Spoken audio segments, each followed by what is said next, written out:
इतना ही नहीं, पिछले 6 महीने में एमडीएच ने जितने मसाले अमेरिका में भेजे, यूएस कस्टम अथॉरिटीज ने उनमें से 31% मसालों को वापस भेज दिया। कहा कि उनमें सैल्मोनेला पाया गया है। ये एक बैक्टीरिया है जिससे फूड पॉइजनिंग होती है। दस्त लगना, फीवर आना, वॉमिटिंग और सीवियर केसेस में आपके नर्वस सिस्टम को भी चोट पहुंचा सकता है। हालत इतनी गंभीर है और ये सारी खबरें हमें सिर्फ इसलिए पता चल पा रही हैं क्योंकि दूसरे देशों की अथॉरिटीज अपना काम कर रही हैं। नहीं तो अपने देश में ना तो टीवी चैनलों में इसे दिखाया जा रहा है और ना ही सरकार की तरफ से कोई चेतावनी आई। अरे चेतावनी देना तो छोड़ो, मोदी सरकार ने पिछले महीने पेस्टिसाइड की लिमिट को 10 गुना बढ़ा दिया। जितना पेस्टिसाइड आपके मसालों में पाया जाना एक्सेप्टेबल है, उसे 10 गुना बढ़ा दिया गया है। 140 करोड़ लोगों की जिंदगियों के साथ यहाँ खेल खेला जा रहा है। यहाँ बात सिर्फ कुछ मसालों की नहीं है, ये खेल इससे कहीं ज्यादा खतरनाक है। आइए समझते हैं इस वीडियो में गहराई से कि ये कौन से केमिकल्स हैं जो पाए जा रहे हैं, क्यों पाए जा रहे हैं, क्या इसके पीछे असली कारण है और आप अपनी सेहत को बचाने के लिए यहाँ पर क्या कर सकते हैं।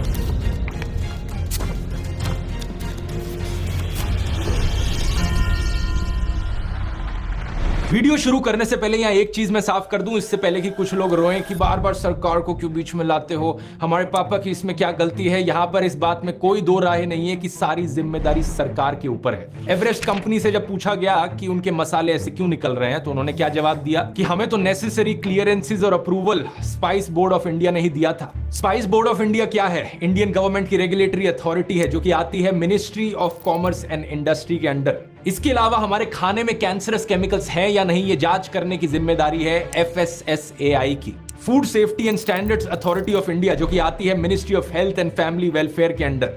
और ये सिर्फ हमारे देश की बात नहीं है, दूसरे देशों के फूड अथॉरिटीज भी उनकी सरकारों के अंडर आते हैं। और वो सारे देश कम से कम अपने देशवासियों की हेल्थ की परवाह तो कर रहे हैं, कम से कम ये तो कह रहे हैं कि आपका खाना खतरनाक है, इन मसालों दूर रहो। हमारी सरकार के मुंह से एक शब्द तक नहीं निकला है। FSSAI की तरफ से इकलौता रिस्पॉन्स ये आया है कि हमें 20 दिन चाहिए इन मसालों की टेस्टिंग कराने के लिए, फिर हम देखेंगे कि ये हानिकारक है या नहीं।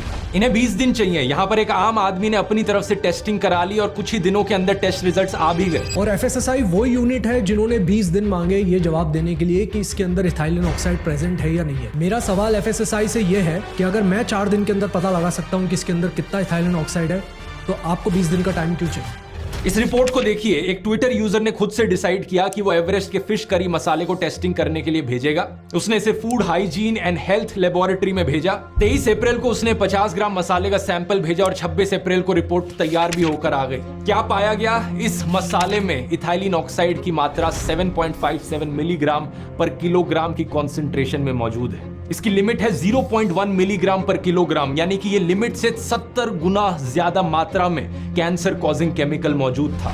अब कुछ लोग बहाने मारते हैं कि दुनिया भर के देशों की ये साजिश है मोदी सरकार को गिराने की, इलेक्शन के पहले ही ऐसी खबरें क्यों आती हैं? ये खबरें इलेक्शन के पहले नहीं आ रही, ये काफी टाइम पहले से आई जा रही हैं। टीवी चैनल बस आपको दिखा नहीं रहे। अक्टूबर 2022 और सितंबर 2023 के बीच में अमेरिका ने 15% MDH के प्रोडक्ट्स को रिजेक्ट किया था। 2020 से लेकर आज तक, जैसा मैंने बताया, यूरोपियन यूनियन 527 इंडियन प्रोडक्ट्स को रिजेक्ट कर चुका है या बैन कर चुका है। और अगर उन देशों पर यकीन नहीं होता तो इस रिपोर्ट को ही देख लो, ये तो एक इंडियन नहीं करवाई है, एक इंडियन लेबोरेटरी में ही। इस इशू की सीरियसनेस को